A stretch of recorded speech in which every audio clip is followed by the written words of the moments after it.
Assalamualaikum warahmatullahi wabarakatuh.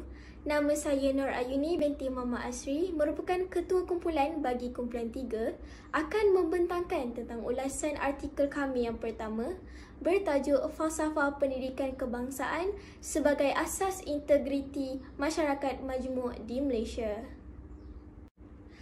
Dimulai dengan pendahuluan. Setelah mengadakan perbincangan, kami sebulat suara bersetuju untuk memilih Falsafah Pendidikan Kebangsaan sebagai Asas Integriti Masyarakat Majmuk di Malaysia sebagai tajuk kami. Tujuan kami memilih tajuk tersebut ialah untuk mengetahui lebih lanjut tentang bagaimana falsafah pendidikan kebangsaan dapat membangunkan insan dalam masa yang sama menjadi asas integriti masyarakat majmuk di Malaysia serta cabaran yang perlu dihadapi. Seterusnya ialah pemilihan artikel. Artikel yang telah kami pilih ialah Pembangunan Insan dalam Falsafah Pendidikan Kebangsaan, hasil petikan Saharia Haji Ismail. Kami memilih artikel tersebut kerana ia berkait rapat dengan tajuk yang kami pilih untuk dikaji, di mana ia menggunakan falsafah pendidikan kebangsaan sebagai salah satu elemen dalam artikel tersebut serta ia menyebut beberapa cabaran. Seterusnya, saya akan menerangkan tentang ringkasan artikel. Perkara yang penulis ingin utamakan dalam artikel ini ialah 4 elemen falsafah pendidikan kebangsaan atau lebih dikenali sebagai FPK yang memainkan peranan dalam pembangunan insan serta cabaran yang perlu dihadapi dalam melaksanakan FPK. 4 elemen yang telah dibangkitkan oleh penulis ialah pembangunan jasmani atau fizikal, pembangunan emosi, pembangunan rohani serta pembangunan intelektual atau lebih dikenali sebagai JERI. Bagi cabaran pula, cabaran yang perlu dihadapi demi melaksanakan FPK ialah dari segi globalisasi, sekularisme dan dualisme, kurikulum pendidikan dan keprofesionalan guru. Dan yang terakhir dari saya ialah hasil kajian. Hasil kajian yang diperoleh daripada artikel ini sangat penting dalam membantu pembangunan insan walaupun terdapat beberapa cabaran yang perlu dihadapi demi melaksanakan FPK. Sekian itu sahaja dari saya dan pembentangan ini akan diteruskan oleh Dayana. Saya Nurdiana Sofia binti Muhammad Sufian akan menerangkan mengenai ulasan kritis. Ulasan kritis adalah untuk mengulas artikel berdasarkan tajuk yang telah diberi, iaitu Falsafah Pendidikan Kebangsaan sebagai Asas Integrasi Masyarakat Majmuk di Malaysia. Isu utama yang telah dibangkitkan oleh penulis ialah pertama sekali matlamat FPK.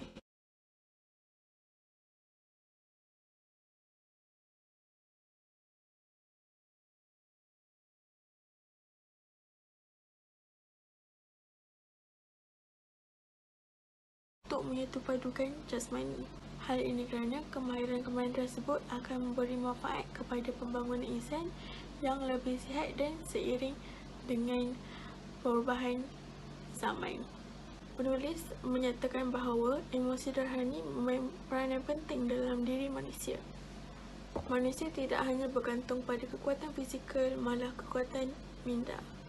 Menurut penulis, manusia memperoleh perasaan dan tingkah laku yang terkawal, iaitu memiliki sayang, memiliki sifat kesetiaan, kekitaan, saling menolong antara satu sama lain.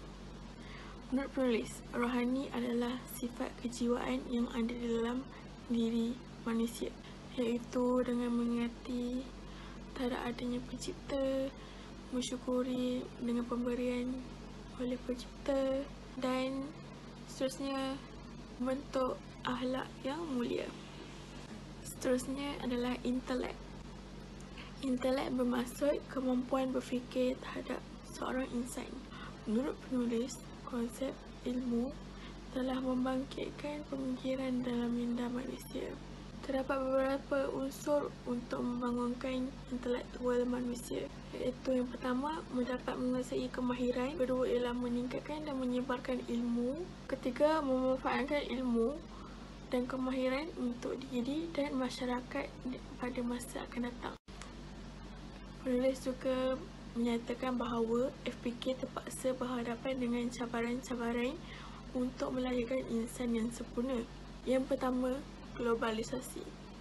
Kehidupan global telah mengakibatkan kebanjiran maklumat dan akses yang tidak patut ada dan melampaui batas. Akses-akses tersebut telah menjurus kepada unsur-unsur yang bahaya dan akan merosakkan minda-minda insan. Sebagai contoh, pornografi, keganasan dan sebagainya. Kesan daripada globalisasi ini, dunia semakin jauh daripada nilai-nilai kemanusiaan. Yang kedua ialah cabaran teknologi maklumat. Teknologi maklumat adalah peranan yang penting dalam memastikan insan tidak terjerumus dengan perkara-perkara yang tidak wajar. Hal ini akan menjadikan remaja lebih terpengaruh kepada perkara-perkara yang tidak sepatutnya, iaitu perkara negatif. Yang ketiga ialah cabaran penghayatan rukun negara yang pertama, iaitu kepercayaan kepada Tuhan. Jika manusia tidak ada rohani dalam dirinya, maka tidak dapat menghakis perkara-perkara negatif dalam minda yang terdapat dalam globalisasi. Yang keempat ialah sekularisme dan dualisme.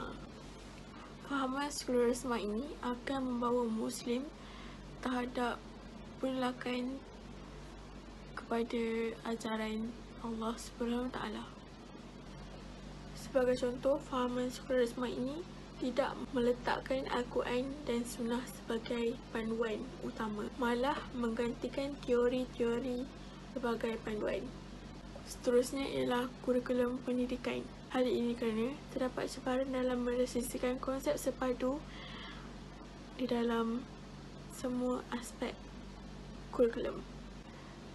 Sebagai contoh, kita sekarang masih lagi menggunakan penilaian, iaitu berdasarkan peperiksaan akademik untuk menilai tahap pendidikan murid. Hal ini telah menimbulkan persoalan tentang bagaimana untuk membentuk insan yang lebih proaktif dalam akademik pada masa kini. Yang terakhir, penulis telah membangkitkan isu cabaran keprofesionalan guru. Guru harus melaksanakan tugasan dan tanggungjawab dengan lebih teliti dan sentiasa menjaga nama baik sebagai pendidik. Hal ini telah menimbulkan cabaran terhadap guru, iaitu pertama sekali, cara untuk memanusiakan manusia dalam era kelewatan dan kemusnahan terhadap nilai-nilai, adab, pendirian dan tabi'i manusia. Niat profesi ini tidak selari dengan tanggungjawab yang telah diberikan dan akan terkesan dengan P dan P, iaitu pembelajaran dan pengajaran. Itu sahaja, sekian, terima kasih.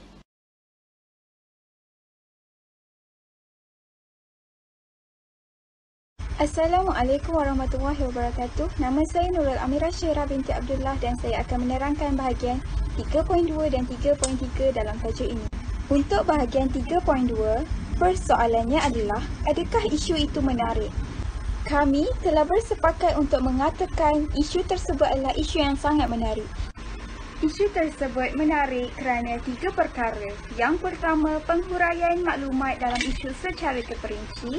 Yang kedua, isu berkait dengan golongan muda yang merupakan golongan terpengaruh dalam Malaysia. Yang ketiga, melahirkan nilai murni. Untuk perkara yang pertama tadi, iaitu penghuraian secara terperinci, ini dapat dikaitkan dengan setiap permulaan artikel.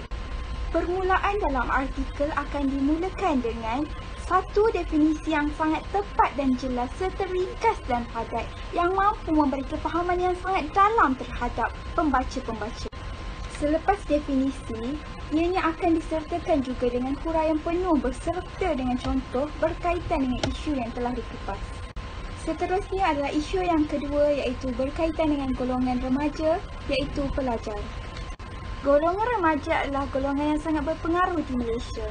Jadi, apabila golongan remaja tersebut mengetahui tentang falsafah pendidikan, maka ianya akan cepat tersebar dari satu tempat ke tempat yang lain. Jadi, secara tidak langsungnya, ia akan mempercepatkan proses pembangunan insan dalam diri seseorang supaya menjadi lebih indah dan unggul. Perkara ketiga pula adalah melahirkan nilai murni dalam diri seseorang. Dengan adanya nilai murni, individu tersebut akan merubah dirinya dari satu tahap ke arah yang lebih baik. Selain itu, dengan adanya nilai murni, individu tersebut mampu membangunkan pembangunan intelektual yang menjurus kepada pembangunan kognitif dalam dirinya sendiri. Seterusnya, unsur-unsur kerohanian yang telah diterapkan dalam kurikulum pendidikan di sekolah menengah maupun di sekolah rendah dapat menyedarkan seseorang individu tersebut tentang keinsafan terhadap kewujudan Sang Pencipta dan juga pemberian Sang Pencipta. Persoalan bahagian 3.3 pula adalah, adakah isu yang dibangkitkan oleh sang penulis relevan bagi anda sebagai penyelidik? Sebagai penyelidik, kami berpendapat bahawa isu yang dibangkitkan iaitu isu falsafah pendidikan adalah sangat relevan pada masa kini. Terdapat beberapa cabaran yang telah dijelaskan melalui tulisan artikel ini iaitu yang pertama, globalisasi, yang kedua adalah sekularisme dan juga dualisme, yang ketiga kurikulum pendidikan dan yang terakhir sekali profesionalisme guru. Bagi globalisasi, pengaruh ini adalah sangat mencabar terhadap pendidikan.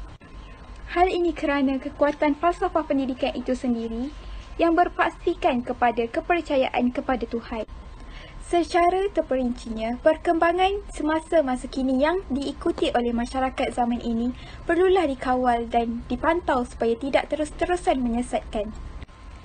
Selain itu, bagi sekularisme dan dualisme, ianya juga banyak meninggalkan kesan dalam sistem pendidikan masa kini. Pengasingan sekolah agama dan sekolah bukan agama telah berlaku akibat penjajahan British. Seterusnya ialah kurikulum pendidikan.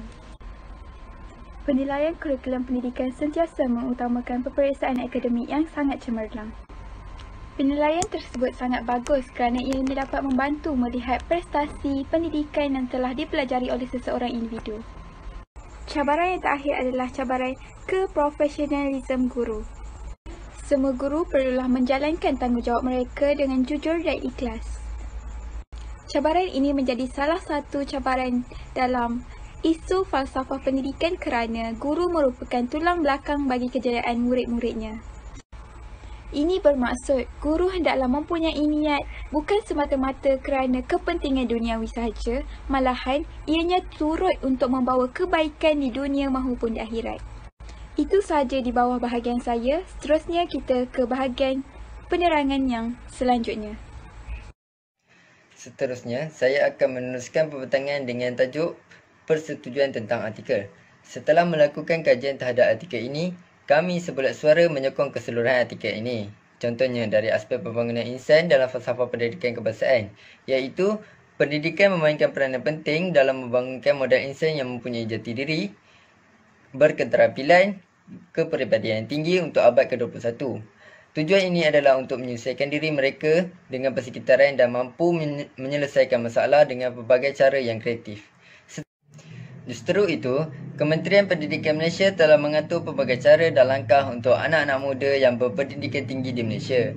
Tindakan ini bertujuan untuk melahirkan masyarakat yang berpotensi tinggi dalam pelbagai bidang, kemahiran dan sahsiah diri yang membolehkan mereka berjaya dalam kehidupan seharian mereka.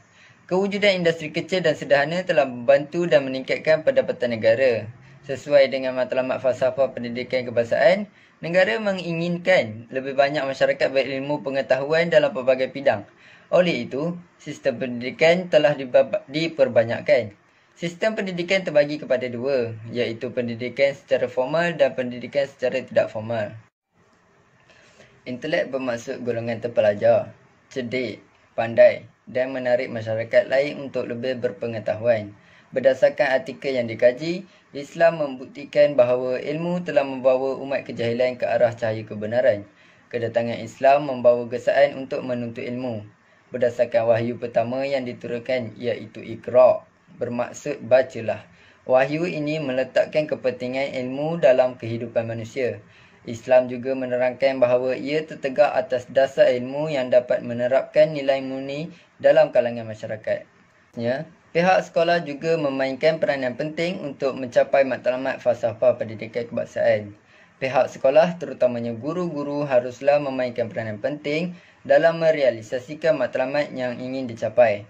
Contohnya, guru boleh menyemai rasa cinta terhadap diri, masyarakat maupun keluarga.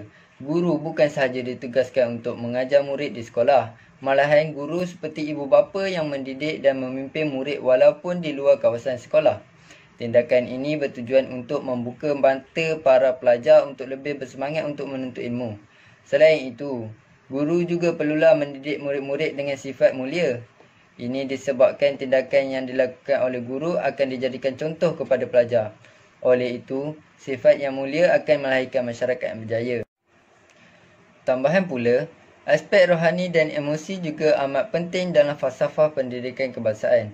Berdasarkan elemen ukhuwah, konteks integrasi dan perpaduan masyarakat dapat dilihat dengan penyatuan Sabah dan Sarawak dengan negeri-negeri Semenanjung. Selain itu, kerajaan campuran dari segi pelbagai kaum ini akan menggabungkan kefahaman politik berbilang kaum dan akan diperkembangkan lagi dengan kefahaman politik yang lebih fleksibel. Dan akhir sekali adalah dari aspek jasmani.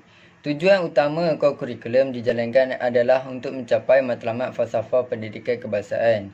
Kurikulum terbahagi kepada beberapa kemahiran iaitu kesukanan, teknikal dan keusahawanan. Matlamat aktiviti kurikulum ini dijalankan untuk mengukuhkan perhubungan dan pergaulan murid terhadap masyarakat, membina dan mementingkan disiplin murid. Adakah artikel ini dapat mengubah atau memberi relevan bagi anda sebagai seorang penyelidik? Setelah mengkaji artikel ini, kami berjaya mengubah pemikiran kami terhadap asas integrasi masyarakat majmuk di Malaysia. Ini disebabkan terdapat beberapa cabaran yang sukar diatasi dalam kalangan masyarakat negara kita. Antaranya adalah dari aspek globalisasi. Masyarakat negara kita telah salah menggunakan kelebihan rangkaian internet. Statistik menunjukkan bahawa Malaysia adalah negara paling tinggi di Asia Tenggara yang menonton sumber pornografi. Malah, statistik juga menunjukkan bahawa kaum wanita mendahului kaum lelaki. Masalah ini akan meningkatkan bilangan kes jenayah di negara kita. Seterusnya adalah cabaran sekularisme dan dualisme turut menjadi penghalang kepada integrasi masyarakat majmuk di negara Malaysia. Ini kerana masyarakat membina peraturan sendiri tanpa mengikut ajaran agama. Ini akan menyebabkan masyarakat kaum Islam akan menolak ajaran yang diajar oleh Allah. Islam akan menerima masyarakat berbilang bangsa, agama dan budaya.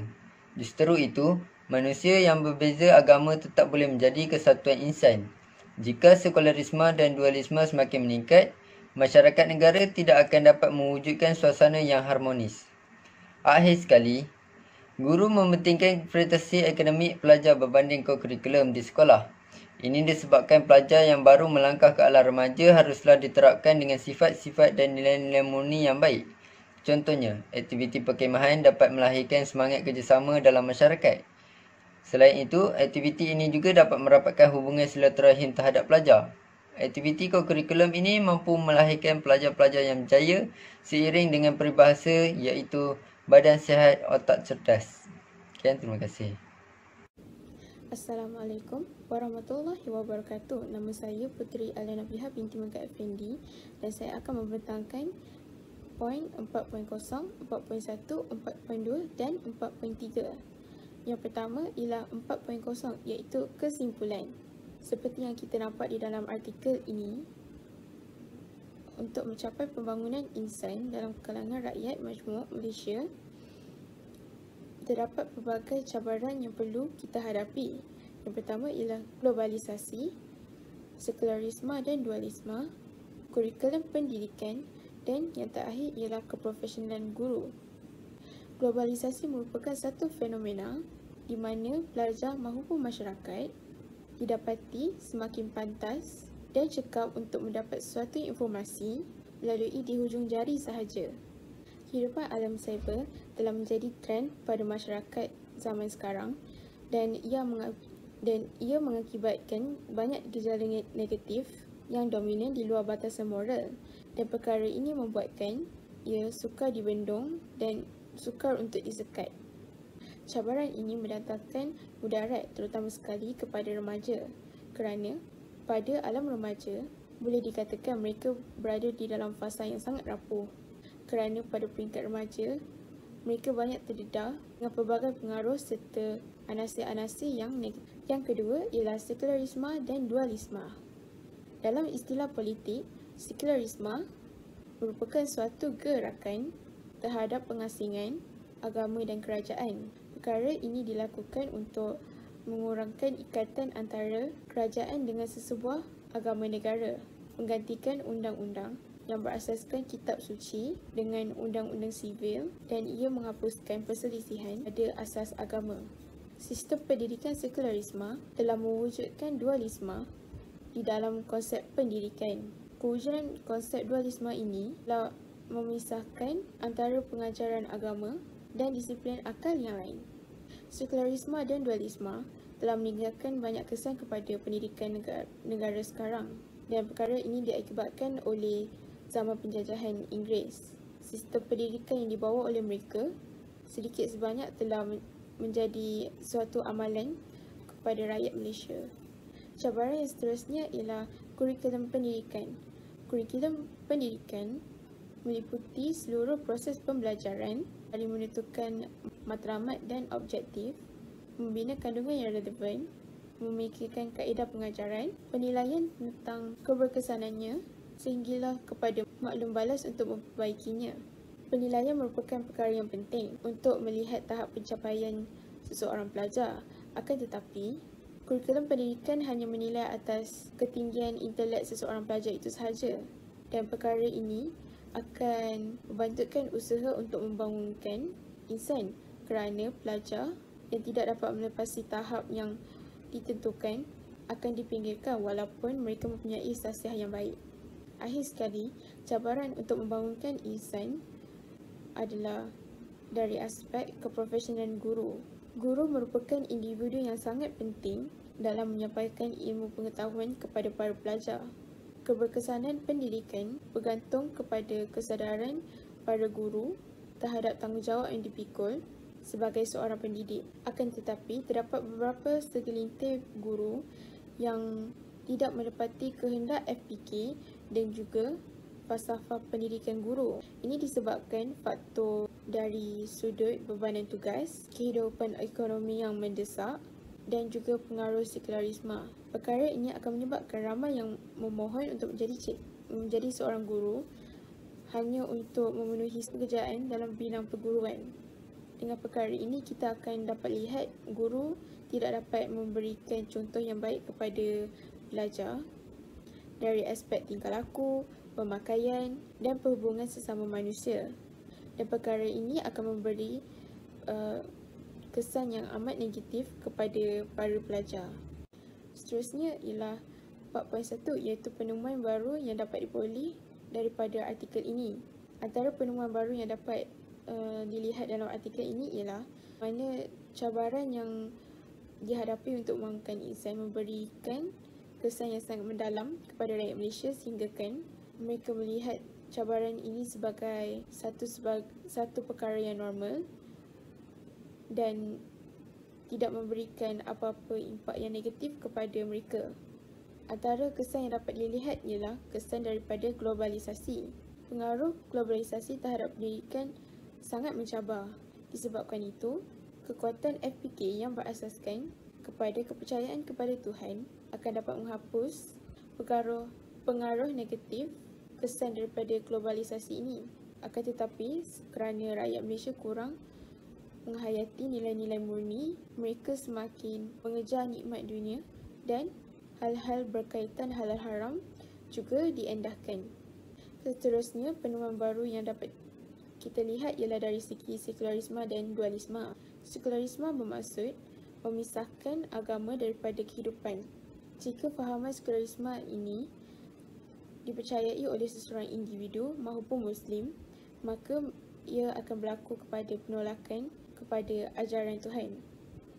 Matlamat sekularisme ini adalah untuk memisahkan alam ini dengan Tuhan. Sekularisme dan dualisme juga telah memberikan impak yang dalam kepada sistem pembelajaran pada masa sekarang. Perkara ini terjadi apabila sewaktu Inggeris menjajah negara Malaysia, pendidikan yang dibawa oleh mereka telah sedikit sebanyak menjadi sebahagian daripada amalan tetap di Malaysia, dan antaranya ialah pengasingan sekolah agama dan bukan agama, dan penggunaan bahasa Inggeris yang terlalu kerap sehinggakan tulisan Jawi dan juga bahasa Arab telah diketepikan. Akhir sekali, penemuan baru yang dapat dilihat ialah dari aspek kurikulum pendidikan. Disebabkan pada masa kini, matlamat pendidikan hanyalah untuk melihat ketinggian intelek pelajar dan sasiah seseorang pelajar tidak dipandang sama sekali. Bagi mengejar matlamat ini, guru-guru hampir lupa untuk menerapkan nilai-nilai mulia dalam pengajaran murid-muridnya. Hal ini kerana para guru harus mengejar isi kandungan yang ada di dalam sistem pembelajaran supaya pelajar dapat menjawab peperiksaan dengan cemerlang. Seterusnya, saya akan terangkan poin 4.3, iaitu bagaimana anda akan menggunakan ilmu pengetahuan ini dalam kajian yang akan anda lakukan pada masa yang akan datang. Cabaran yang perlu dihadapi untuk membangunkan insan sangat sukar, dan jika kita lihat satu persatu, semua perkara yang perlu dihadapi menyumbang kesan terhadap kehidupan seharian. Akan tetapi, cabaran-cabaran yang mengundang kepada perkara yang negatif dapat ditukarkan kepada perkara yang positif.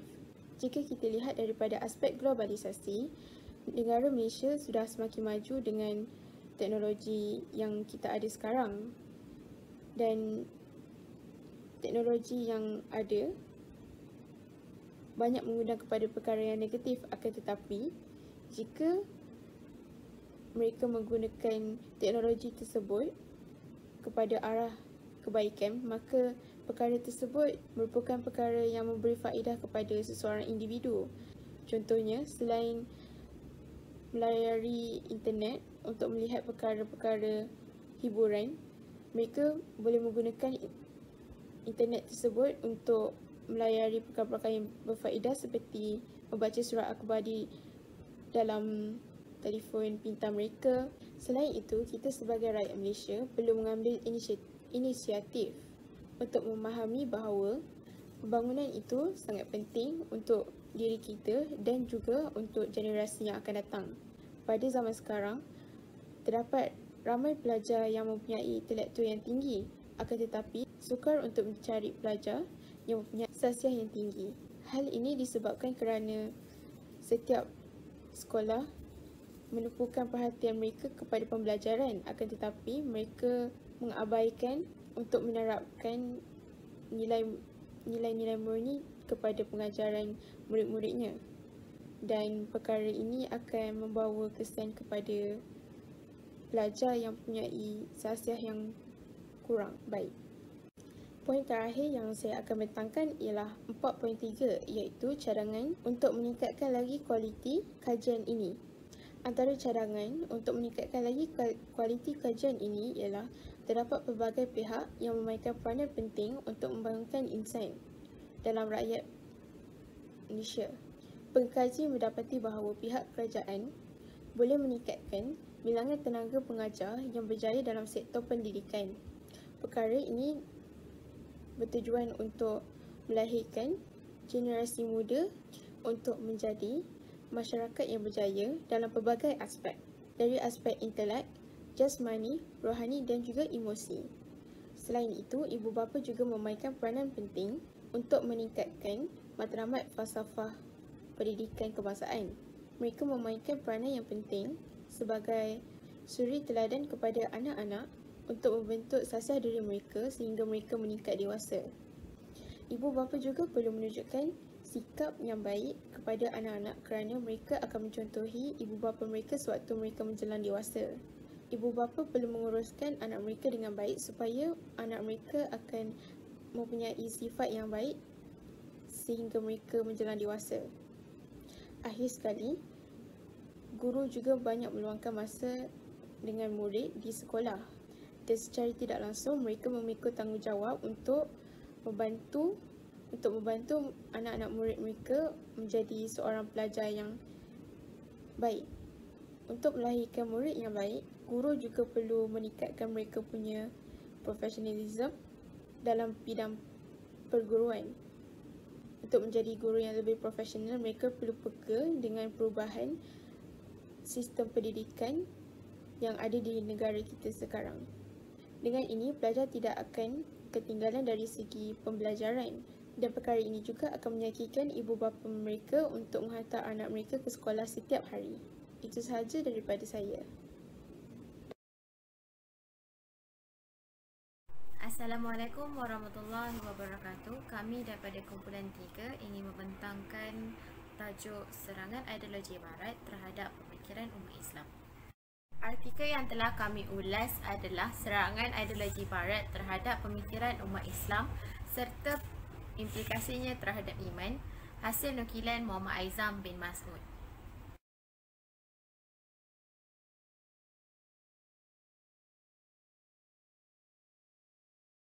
Assalamualaikum.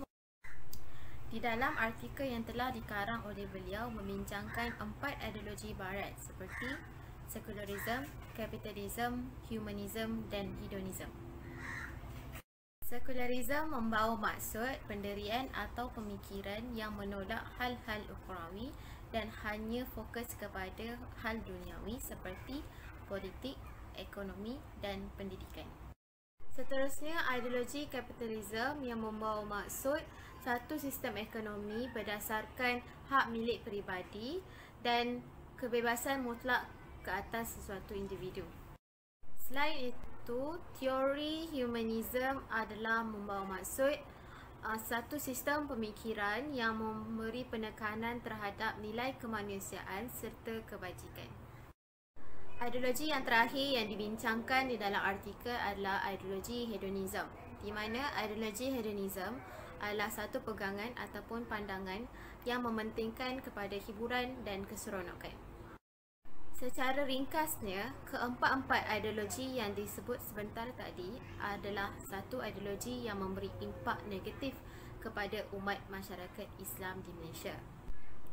Kerana ideologi-ideologi tersebut dapat menyelewengkan akidah seseorang umat Islam.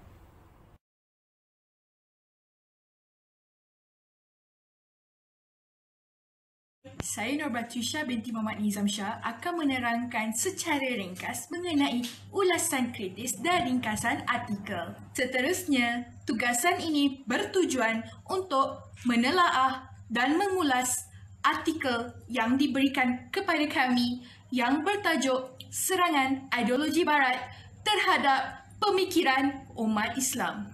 Melalui ulasan ini, kami mengenengahkan isu-isu yang dikeluarkan oleh penulis dengan lebih mendalam. Ideologi utama yang dibangkitkan oleh penulis adalah sekularisme, kapitalisme, humanisme dan hedonisme. Justru, fahaman-fahaman ini diguna pakai oleh orang Barat untuk melebarkan sayap fahaman mereka. Kesemua ideologi ini meresapi pemikiran umat manusia dalam pelbagai cara dan dikhawatiri mampu melemahkan tahap keimanan umat Islam. Sehingga kini masih menjadi tanda tanya mengapa umat Islam yang menjadi sasaran. Hal ini kerana umat Islam amat istimewa dan mengagumkan. Baiklah, sekarang saya akan menerangkan sebersedikit tentang isi-isi yang diterbitkan oleh penulis. Yang pertama adalah sekularisme. Sekularisme diartikan sebagai keduniaan atau kebendaan tanpa keagamaan. Ajaran ini menolak ajaran agama Islam kerana umat Islam menjadikan syariah dan akidah sebagai asas kehidupan. Menurut mereka, Allah hanya sebagai pencipta alam dan bukannya pemerintah seluruh alam. Yang lebih membahayakan lagi adalah ideologi ini membuat pembaharuan undang-undang daripada Al-Quran dan As-Sunnah kepada undang-undang Barat. Kemudian, kapitalisme merujuk kepada individu yang mempunyai hak mutlak terhadap pencariannya dan orang lain tidak mempunyai hak terhadap diri mereka. Kemudian, antara ciri kapitalis adalah monopoli atau secara asasnya adalah unsur riba. Hal ini amat dilarang sama sekali dalam ajaran Islam kerana ajaran Islam amat mementingkan nilai-nilai kemanusiaan. Kemudian, ajaran humanisme adalah menolak sekeras-kerasnya kebergantungan kepada unsur agama dan membebankan. Menurut Karl Marx, humanisme diwujudkan untuk menyanggah pendapat kepercayaan kepada Tuhan. Kemudian, ideologi yang terakhir adalah budaya hedonisme atau hiburan. Proses pemodenan inilah yang mengabdikan kesinambungan genggaman pengaruh Barat. Oleh itu, umat Islam perlulah meningkatkan tahap keimanan mereka agar tidak mudah terpengaruh dengan budaya Barat. Assalamualaikum warahmatullahi wabarakatuh. Pada bahagian saya akan menerangkan bahawa adakah isu ini menarik. Pada pendapat saya, isu yang dibentangkan oleh penulis sangat-sangat menarik. Hal ini kerana isu yang dibentangkan telah menjadi satu perdebatan hangat oleh masyarakat Islam di dalam maupun luar negara. Hal ini kerana isu yang dibentangkan itu membawa banyak kesan-kesan buruk kepada umat Islam. Meskipun sejak pada dahulu umat Islam berhadapan dengan pelbagai ideologi seperti Mu'tazilah, Jabariyah dan Wahabi, namun mereka masih mengamalkan cara-cara Islam walaupun tidak benar. Namun begitu, ajaran-ajaran ideologi baharu ini sangat-sangat bertentangan dengan Islam dan boleh merosakkan agama dan akidah mereka. Selain itu, penulis juga menerapkan pelbagai iktibar yang boleh kita ambil dalam penulisannya. Seterusnya, adakah isu ini relevan? Pada pendapat saya, ia sangat-sangat relevan. Hal ini kerana isu ini telah menjadi satu permasalahan yang merosakkan akidah sejak daripada dahulu lagi. Menurut pandangan Muhammad Yusri bin Ibrahim dalam artikelnya bertajuk Sekularisme, Faktor Penyebaran dan Langkah Mengatasinya dari Sudut Pandangan Islam, beliau menjelaskan tentang sejarah bermulanya sekularisme. Sejarah sekularisme bermula daripada abad pertengahan di Eropah. Cendekiawan di sana mengatakan bahawa Tuhan telah mati. Ini bukan sahaja dapat merosakkan akidah umat Islam, tetapi mereka juga telah merosakkan akidah orang-orang Kristian pada zaman itu lagi. Di Malaysia pula, serangan sekularisme ini bermula apabila sistem pemerintahan residen selepas Perjanjian Pangkuh 1874 yang melaksanakan perintah pemisahan pemerintahan dan pentadbiran negara daripada Raja dan Sultan. Seterusnya, beliau mengatakan lagi bahawa beberapa faktor yang menyebabkan ideologi sekularisme ini adalah pergolakan gereja, perkembangan teologi, perkembangan ekonomi dan perkembangan ilmu pada zaman Renaissance. Perkembangan ilmu ini memberi kesan kepada dunia dan kebudayaan barat. Ianya merupakan satu langkah besar kepada mereka yang mengeluarkan mereka daripada zaman gelap. Fahaman ini walaupun mereka kelihatan maju, namun mereka sebenarnya hilang agama. Mereka menolak gereja kerana mereka menyangkakan bahawa gereja itu satu agensi yang mengongkong mereka daripada kemajuan teknologi maupun perkembangan peradaban. Menurut Ustaz Umar Haji Saleh dalam penulisannya Cabaran Serangan Pemikiran, musuh-musuh Islam sentiasa mencari jalan untuk melemahkan umat Islam. Setelah tewas dalam peristiwa Perang Salib, mereka mencari jalan bukan berdasarkan perang untuk melemahkan umat Islam, tetapi dengan cara serangan ideologi. Hal ini kerana mereka mengetahui bahawa umat Islam sangatlah lemah jika mereka tidak mengikut ajaran Islam yang sebenarnya. Antara cubaan-cubaan mereka adalah menghapuskan Al-Quran, menghancurkan fikrah Islam, menghapuskan kesatuan Islam dan merosakkan wanita Islam. Perancangan ini telah diatur sejak daripada dahulu lagi. Mereka melakukan perancangan ini dengan sangat teliti supaya umat Islam mudah terpedaya dan tidak mengikuti ajaran Islam. Dengan cara memperkenalkan ideologi baharu, mereka mampu menyanggah akidah dan pegangan kita.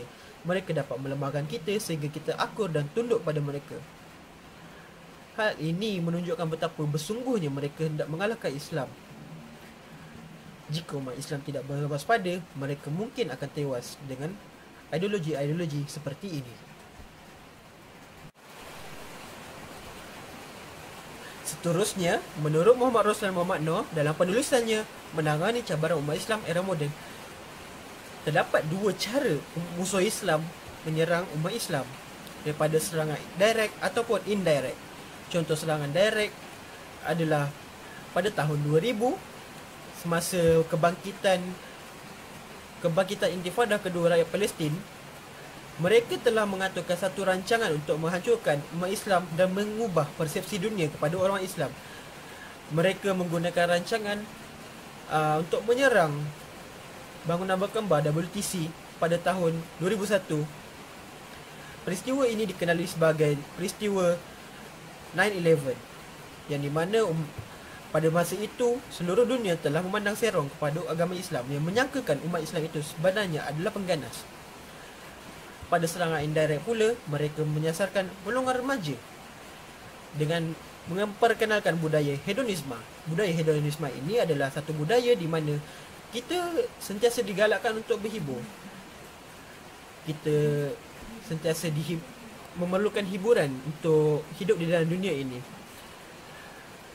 Budaya hedonisme ini sebenarnya teruk sebab kita akan sentiasa berhibur sehingga kita lalai untuk mengamalkan tuntutan agama. Budaya Islam juga kelihatan agak ketinggalan kerana tidak mengikuti perkembangan-perkembangan semasa.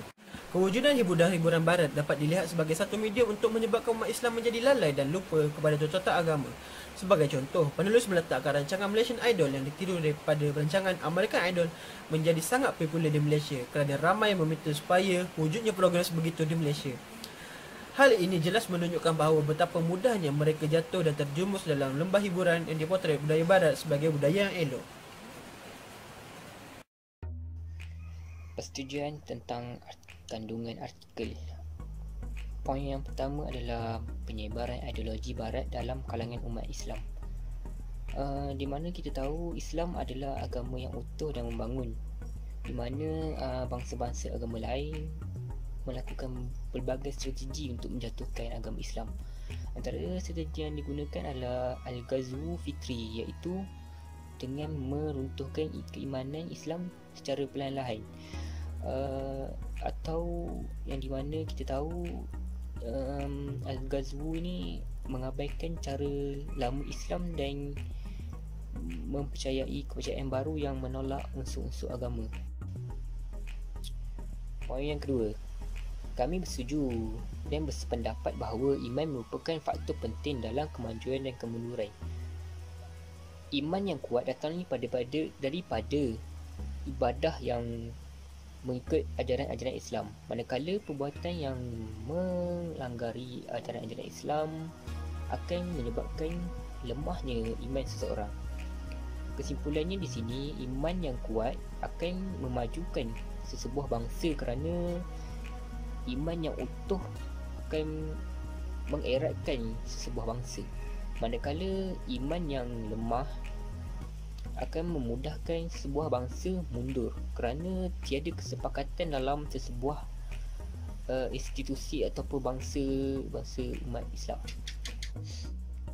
Poin yang ketiga, kami bersetuju dan bersependapat bahawa keinginan orang barat untuk memajukan atau dikenali sebagai westernisasi terhadap sebuah bangsa telah meruntuhkan institusi agama Islam. Hal ini kerana westernisasi ini mempunyai elemen-elemen dan sifat yang berbentuk kedengkian, yang mengikut hawa nafsu dan sesuatu yang mengikut dan mempercayai sesuatu yang realism semata-mata. Westernisasi ini juga sangat menolak elemen-elemen agama. Kesimpulannya, westernisasi ini tidak mengikut cara Islam. Apabila satu perkara yang tidak mengikut cara Islam, ia akan melemahkan keimanan seseorang. Poin yang keempat, kami bersetuju dan berpendapat bahawa ideologi Barat memberi kesan yang mendalam terhadap keimanan dan kedudukan umat Islam. 3 pengaruh yang dibawa oleh Barat antaranya adalah pengaruh kapitalisme. Pengaruh kapitalisme ini adalah antaranya contohnya sistem riba. Sistem riba dalam sistem bank kan. Seperti kita tahu, walaupun ia haram tapi tetap digunakan dalam sistem-sistem bank. Seterusnya, pengaruh sekularisme. Pengaruh sekularisme ini adalah satu yang merubah pewatakan seorang dari segi fikiran, tindakan dan gaya hidup. Yang terakhir, pengaruh humanisme. Pengaruh humanisme inilah adalah pemikiran yang membawa kepada satu gerakan berdasarkan kemanusiaan yang bertentangan dengan ajaran Islam. Kesan artikel terhadap pemikiran. Poin yang pertama adalah unsur sekularisme meruntuhkan Islam dari aspek pemikiran. Unsur sekularisme disebarkan melalui teknologi moden dan canggih daripada Barat. Sebagai contoh, unsur yang dibawa adalah pelbagai bahan kemaksiatan boleh dicari di dalam teknologi internet, meruntuhkan dunia Islam dari aspek pemikiran dan akidah.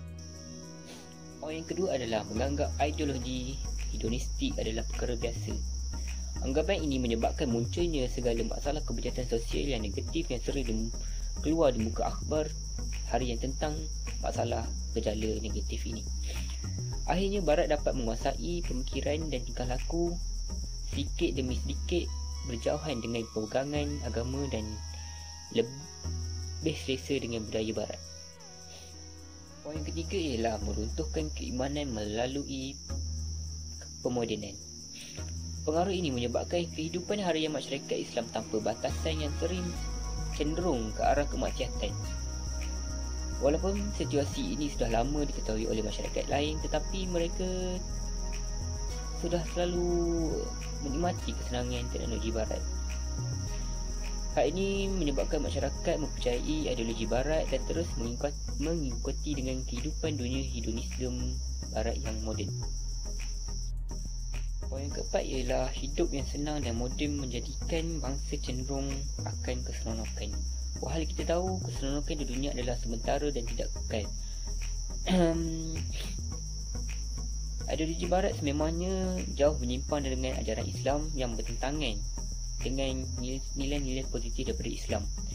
Hal ini demikian kerana budaya Barat jelas bertuhankan kepuasan semata-mata di samping bertentangan dengan akidah Islam. Poin yang terakhir ialah kesan positif. Antaranya mentamadunkan dari segi ilmu pengetahuan tentang sains dan teknologi. Hal ini kerana sejarah telah mewujudkan pengetahuan dalam sains dan teknologi lebih penting daripada ilmu lain. Maka dengan ini terhasilnya ilmu dalam bidang sains dan teknologi.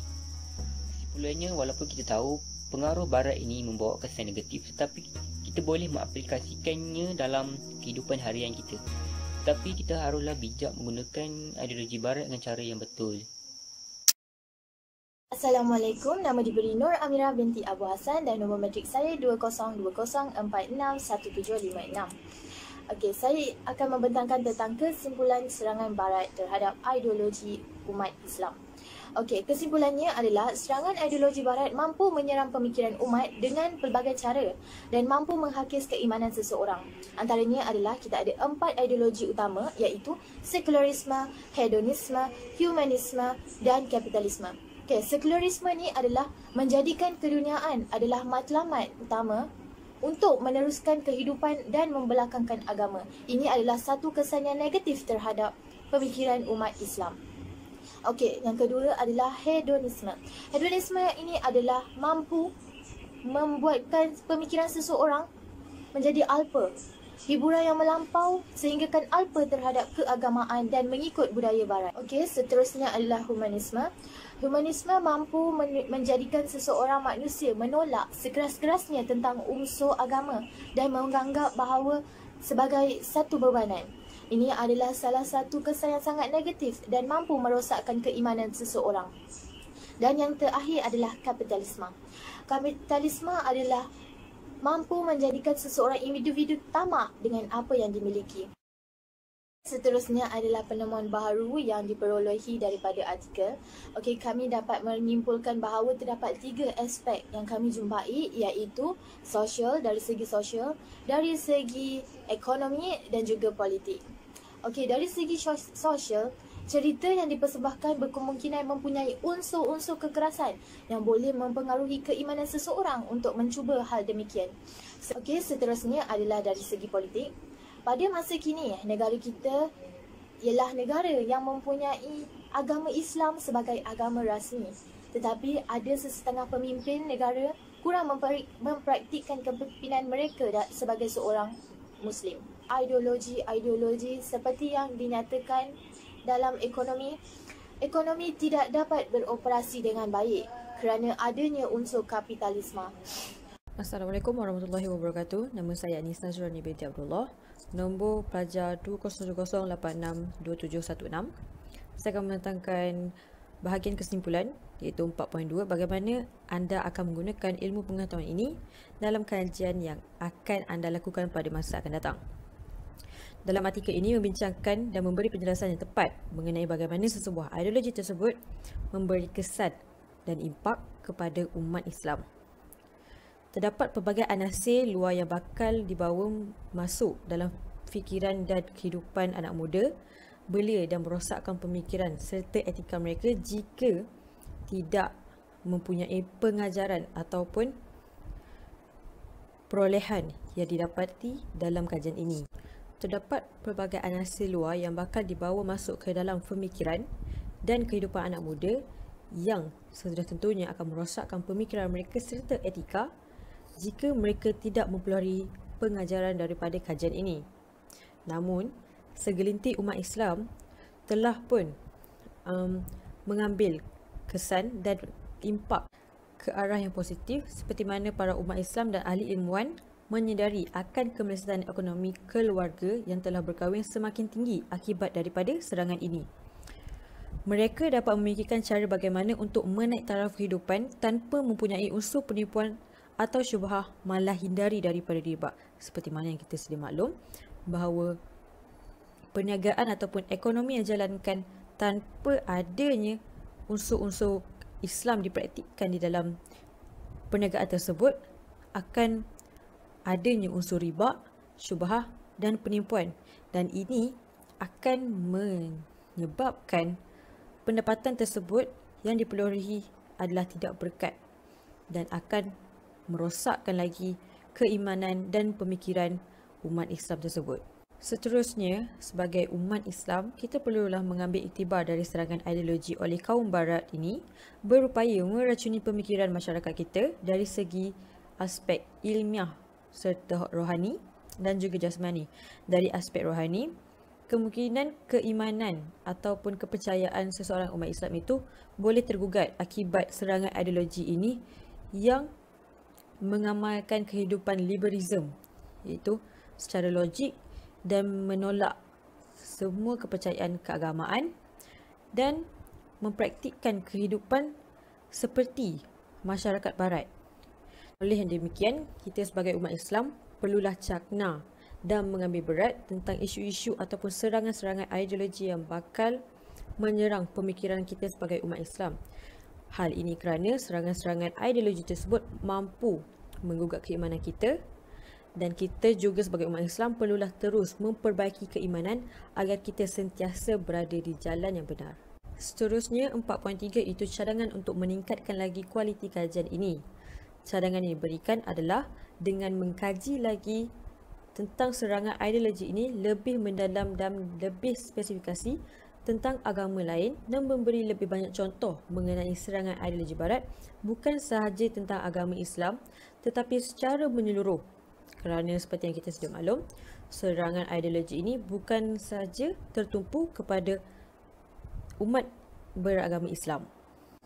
Namun, serangan ini juga boleh menyerang penganut agama lain.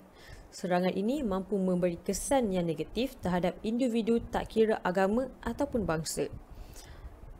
Serangan ini juga bukanlah datang secara fizikal, seperti membawa senjata dan menyerang pemikiran seseorang supaya berubah ataupun menganuti agama lain. Namun, serangan ini adalah lebih kepada serangan psikologi ataupun secara pemikiran manusia untuk mempengaruhi manusia tersebut untuk meninggalkan agama ataupun meninggalkan kebaikan dan melakukan keburukan. Sebagai contoh, agama Islam telah menetapkan supaya umatnya menutup aurat. Tetapi disebabkan fashion yang dibawa oleh serangan ideologi barat ataupun dibawa sendiri oleh pemikiran barat telah mendorong mereka untuk meremehkan hukum menutup aurat dan lebih mementingkan lagi keutamaan mereka berfashion walaupun itu bercanggah dengan hukum agama Islam iaitu menutup aurat. Seterusnya, kajian perlulah menyatakan kebaikan dan keburukan serangan ideologi terhadap pemikiran umat Islam dalam arus pemodenan masa kini dengan lebih spesifikasi dan mudah difahami oleh masyarakat kini. Hal ini kerana masyarakat hanya melihat keburukan adalah sebagai kebaikan ataupun kenikmatan hidup mereka kerana mereka telah terlalu taksub dan mempercayai dengan ideologi yang telah dipersembahkan. Sebagai contoh, ada juga segelintir muzik yang mendorong seseorang kepada depresi dan taksub kepada perkara-perkara yang kurafat seperti lagu metal yang menyanjungi syaitan. Selain itu, mungkin juga akan membuatkan seseorang umat Islam itu taksub, lebih mentaksubkan manusia ataupun artis lebih daripada Rasulullah SAW mereka sendiri. Dan ini sudah semestinya ideologi tersebut telah menyerang pemikiran mereka dan telah menyebabkan ketaksupan mereka itu terhadap manusia lebih tinggi berbanding ketaksupan mereka di dalam agama Islam itu sendiri. Jadi, sebagai kesimpulannya, kita sebagai umat Islam perlulah sentiasa mengamalkan ajaran agama Islam yang benar, yang berlandaskan Al-Quran dan hadis agar kita sentiasa diberkati dan dirahmati dan menjauhi segala larangan-larangan agar hidup kita bahagia di dunia dan di akhirat. Sekian, terima kasih.